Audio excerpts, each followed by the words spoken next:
پاکستان کی سرزمین پر سیاست کبھی دلیل کی بنیاد پر نہیں چلی۔ یہاں ہمیشہ آواز کو دبانے کے لیے زنجیروں کی زبان استعمال ہوئی اور اختلاف رائے کو غداری کی کالک سے مٹانے کی کوشش کی گئی۔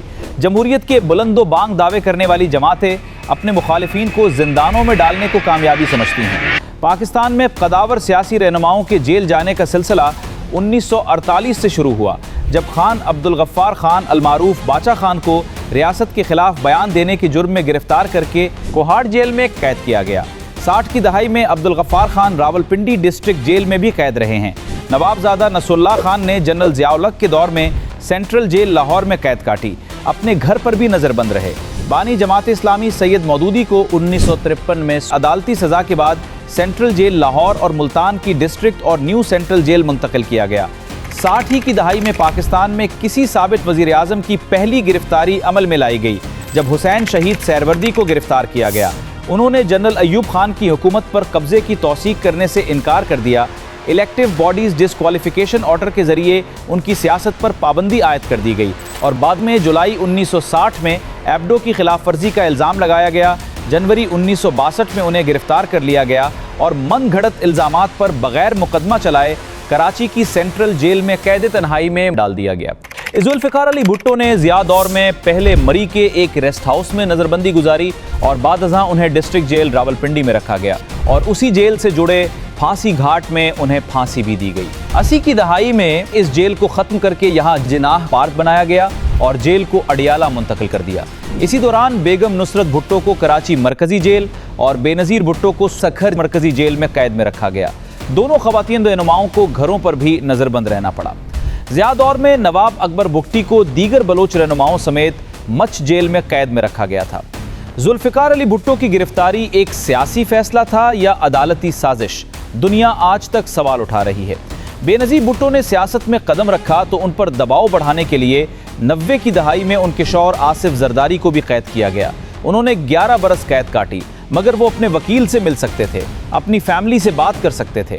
مشرف دور میں یوسف رضا گیلانی نے اڈیالہ جیل راولپنڈی میں قید کاٹی اور اس دوران چاہے یوسف سے صدا کے نام سے ایک کتاب بھی لکھی۔ ایم کیو ایم کی بانی الطاف حسین بھی سینٹرل جیل کراچی میں پابند سلاسل رہے۔ مشرف دور میں نواز شریف اٹک قلعے اور پھر اڈیالہ جیل میں قید رہے۔ پیناما لیکس کے فیصلے کے بعد انہیں کوٹ لکھپت جیل لاہور اور اڈیالہ جیل میں بھی قید رکھا گیا۔ ان کے بھائی شہباز شریف بھی مشرف دور میں اڈیالہ جیل میں قید رہے۔ عمران خان کے دور حکومت میں انہوں نے نیب لاہور کی جیل میں بھی وقت گزارا۔ مریم نواز کو پیناما لیکس کے فیصلے کے بعد نیب لاہور کی کسٹڈی سمیت اڈیالہ جیل اور کوٹ لکھپت جیل لاہور میں وقت گزارنا پڑا۔ پاکستان میں سیاسی رہنماؤں کے جیل جانے کا تذکرہ شیخ رشید کے ذکر کے بغیر ادھورا ہوگا۔ انہوں نے بھٹو دور میں گجراوالا جیل اور ڈسٹرکٹ جیل راولپنڈی میں بھی وقت گزارا۔ نواز شریف پر طیارہ اغوا کرنے کا الزام لگا، وہ بھی جیل گئے، مگر جلد ہی عرب دنیا نے ضمانت دی اور ان کی رہائی ہو گئی۔ وہ ملک سے باہر گئے، سعودی بادشاہوں کی مہمان نوازی میں رہے۔ پھر 2018 آیا، عمران خان وزیر اعظم بنے اور نواز شریف دوبارہ جیل میں تھے، لیکن ساتھ ٹی وی، بستر، اخبار اور گھر کا کھانا بھی۔ مریم نواز کے لیے الگ کمرہ، خواتین سٹاف، ہر وہ سہولت جو ایک وی آئی پی قیدی کو ملتی ہے مہیا کی گئی۔ سب کچھ قانون کے دائرے میں ہوتا رہا۔ اسی قانون کے دائرے میں شہباز شریف، حمزہ شہباز، خواجہ آصف، سعد رفیق جیسے سیاستدان بھی نیب کی حراست میں آئے۔ انہیں قید میں بھی ہر وہ سہولت میسر تھی جس کی وہ خواہش کرتے تھے، ملاقاتیں، قانونی دفاع، طبی سہولتیں اور عزت۔ پھر عمران خان کا وقت آیا، ایک ایسا لیڈر جس نے کروڑوں دلوں پر راج کیا، جس کی زبان سے نکلے الفاظ نوجوانوں کی امید بنے، جس نے خود کو قانون کے حوالے کیا، گرفتاری دی، مگر بدلے میں جو سلوک پایا وہ دشمن ملک کے جاسوسوں سے بھی بدتر تھا۔ اٹک جیل میں رکھا گیا تو کرسی، پنکھا اور بستر تک چھین لیا گیا۔ بیٹے جنہوں نے باپ کو ملک کے لیے لڑتے دیکھا، ان کی آواز تک نہ سنی جا سکی، ٹیلی فون پر بات کرنے کی اجازت تک نہیں دی گئی۔ وہ بیٹے جو ہزاروں میل دور روز باپ کی خیر مانگتے ہیں، ان کی فریاد دیواروں سے ٹکرا کر واپس آ گئی۔ وکیل جو عدالت میں دفاع کرنا چاہتے تھے، انہیں موکل سے ملنے نہیں دیا گیا۔ فائلیں، شواہد کچھ بھی دکھانے نہیں دیا گیا، جیسے قانون کو دفنا دیا گیا ہو۔ ان کے وکیل لطیف کھوسا کی آواز عدالت میں گونجی، ہمیں ملزم سے ملنے نہیں دیا جا رہا، اور عدالت خاموش رہی کیونکہ سیکیورٹی کا پردہ ڈال کر انصاف کا گلا گھونٹا جا چکا تھا۔ عمران خان کی اہلیہ بشرا بی بی ایک عورت، ایک قیدی، ایک بیوی، وہ بھی اپنے شوہر سے نہیں مل سکتی۔ ملاقات کی ہر کوشش دیوار بنتی رہی۔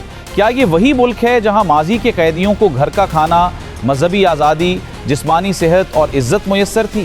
کیا اب جرم یہ ہے کہ کسی نے طاقت کے خلاف کھڑے ہونے کی جرت کی؟ تحریک انصاف کے کئی رہنما آج جیل میں قید ہیں۔